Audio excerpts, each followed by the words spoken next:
Dissabte, dia 18 d'octubre.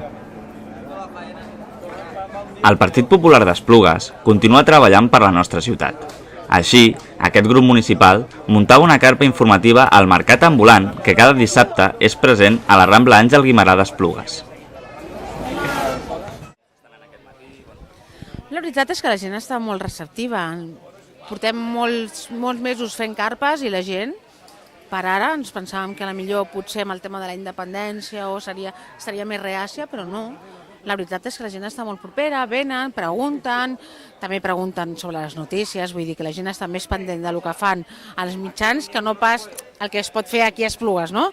Però sí, la participació és bona, la gent s'apropa, venen a parlar-nos, gent dels partits, gent de totes les ideologies, vull dir que estem fent poble, que és veritablement el que nosaltres volem aquests dies.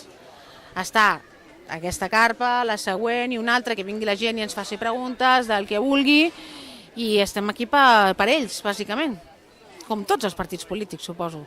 Però nosaltres aquí saben que tenen el Partit Popular, que estarà cada dissabte o cada dimecres també a canvi de led. Vull dir que qualsevol cosa que tinguin, aquí estem. Per uns com pels altres, vull dir que aquí estem per governar-nos a tots.